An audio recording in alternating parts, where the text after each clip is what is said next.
For updates on sports stories across the globe, AB Yomon joins us. Good morning, AB. Good morning, AB. Good morning, Ayo. Good morning, Rufai, and good morning, Dr. Abati. Happy New Month and Happy Workers' Day as well. A lot is happening in the world of sports, but we'll begin with a story coming out there from Chiamaka Onadozie, who was announced as the winner of the best goalkeeper in the French Women's League.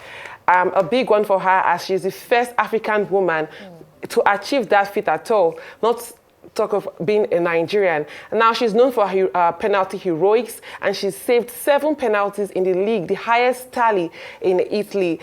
She was able to defeat Lyon's goalkeeper and also PSG's goalkeeper, not forgetting that she plays for Paris FC, who sits third on the French Women's League. She's done so well for herself in the past year. Hopefully she keeps up with that feat. And away from Chiamaka Onadozie, we had the UEFA Champions League play out last night with Bayern Munich and Real Madrid playing a 2-2 draw. Goals from Sané and Harry Kane gave Bayern Munich that goal. And we also had Vinicius Jr. getting 2 goals, courtesy of a mistake from Bayern's defender Kim Min-jae. Bayern are high scoring, but they also have the penchant for conceding as many goals as they score. Now they go to Bernabeu next week. Hopefully they can get a victory against Real Madrid. But Real Madrid at the Bernabeu, when it comes to the Champions League, are almost always unbeatable. We'll see how that plays out.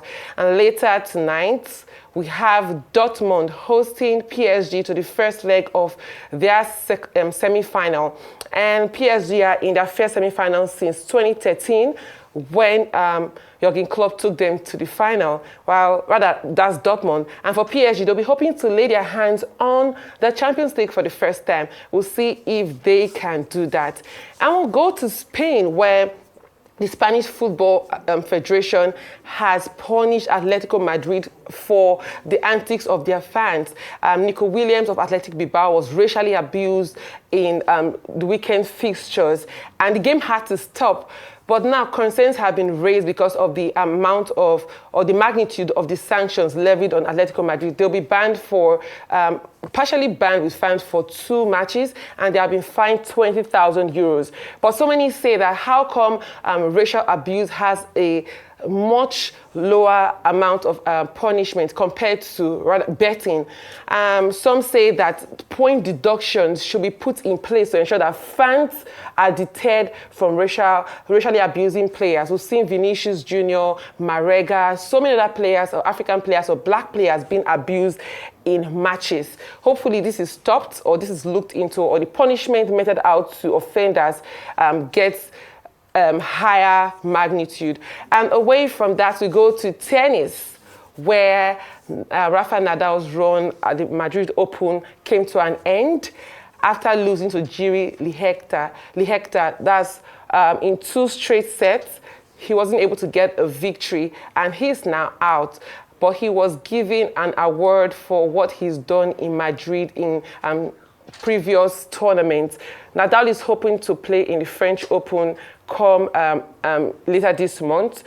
But this precedent probably will give him a chance to do well at the French Open. And finally, to the NBA, where we saw 76ers get a much-needed victory over New York Knicks. They were 3-1 down, but with this victory means they are 3-2, reducing the deficit. And also had Bucks reduce their own deficit, and Magic get a victory over the Pacers. But that's all on the sports news for me today. It has shown beyond reasonable doubt that it was a good thing that Harry Kane left Spurs. I mean, blistering on the night, even Stevens, 2-2 draw. It's a very dicey one. It could go either way at the Santiago Bernabeu Stadium. But I think I'm putting my cards on Real Madrid. I think they've got a lot of experience as regards this. For Dortmund and PSG, hopefully it should go the way of the Parisians, because when you look at the block, I think it's only PSG has not won this. I think Dortmund had, if my memory serves me right, they nicked this in 1996, I think, 1997, I think Ikpeba was on that team then, when they nicked it in 1997. So I think PSG deserves it. But hey, you are also having a team that knows how to win it so well. That's Real Madrid that is going out there into the finals. And let's see how that pans out. So fingers crossed, we can only see how things will pan out. But I'm excited. Good quality football yesterday. I yield the floor. All right, let me speak about our Nigerian female champion. We love the fact that I'm just really celebrating Chiamaka Nnadozie this morning. She's had a fantastic year so far, a fantastic season and a fantastic run. She'd won the African female goalkeeper at the awards earlier, a few months back, and then also remember her outing with Nigeria against South Africa, and now doing the thing in France. I'm really glad that she's getting her accolades, and I'm hoping that she will be able to sustain that and just hit the very heights with regards to her career. Very proud of her and very happy at the work that she's doing. And just making a case again, just for hopefully that female football will get that time in the spotlight, as we've been advocating or has been advocated for a while now, in terms of remuneration, recognition, viewership and the likes. But really great news to see her flourishing. Congratulations to Nnadozie. Okay, two quick things. First, okay. First, congratulations to Chiamaka Nnadozie. You recall that last year she won the CAF Women's Footballer of the Year, Goalkeeper of the Year, at the CAF Awards. And now she's been adjudged, the best female goalkeeper in France. Now, she's probably the best goalkeeper in the whole of Europe. She saved 7 penalties so far this season. And, considering also a great performance during the African Nations, tournament involving women, I think we should be very proud of her, indeed. So we have these stars that are doing very well abroad who need to continue to be encouraged. Now, our team, the president of our team, Paris FC, says that now she has won this award, there's going to be a rush for her, but that they're going to make every possible effort to keep her with Paris FC. The congratulations are in order, all the same. Rafael Nadal, 22 Grand Slam trophy winner. Well, he has won at the Madrid Open 5 times, only to be beaten by a 30th seeded player, from Czechoslovakia, Lecheka, that's his name, on the screen there. Well, he had said that as a result of injury, he is going to, after this 2024 season, retire. But will he retire? Because although he was given the commemorative trophy and it was, tribute was paid to him, he said, well, all this is a joke. He isn't finished yet with tennis. He's off to Rome, and he's likely to also show up at the Roland Garros, the French Open, later, which starts on May 26. As for Real Madrid and Bayern Munich, I think the team that is really under pressure is Bayern Munich. They lost out in the Bundesliga to Leverkusen. They had won that title 11 times consecutively. They lost out there. And now this is Champions League. I think somewhere they will also, assume that they can win, the cup. They can win the Champions League. Their coach is leaving too. Thomas Tuchel has said that he's leaving. So they are under pressure to do something. But, both teams played like champions. I think they played, as if it was already the final of the Champions League. But of course, there's the other semi-final today.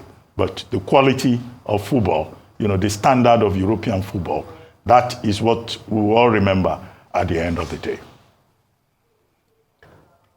You were going to say something about Nnadozie? Yes, exactly. When I was speaking, she talked about women's football. I think women's football has risen to a large extent. You look at countries around the globe, people go in to watch women's football. For instance, you look at the Barcelona women's team. They're even probably getting a lot more popular than the male side because of the investment and the turn in. You go in, you see the women filling stadiums, and you see these women represent their countries at the highest level, win the World Cup. We saw Spain win the Women's World Cup last year. So there's a lot of concentration there. And for Una Dozie, she's been able to represent Nigeria time and time, fly Nigerian flag time and time over and over again. I think she's doing very well. She's one of the best in Africa and in the world at large. So hopefully she continues at this same level and we see her represent Nigeria better. And probably at the next Women's World Cup, Nigeria progresses past that quarterfinals. Semi-finals or finals could be what Nigeria could achieve if efforts are put in properly for Nigeria. And for Nadal's time as a tennis star probably should be coming to an end, because someone will say, should he leave while the ovation is loudest? Because at the moment, there are so many young stars, Carlos Alcaraz, Yannick Sinner, who won the Australian Open and who's won other trophies and titles this year. For Djokovic, it's looking even stressful. For Nadal, who is injury prone, I think it's going to be very difficult for him to come back to what fans and the world used to know him as. Well, thank you very much, Ebi Iyamo.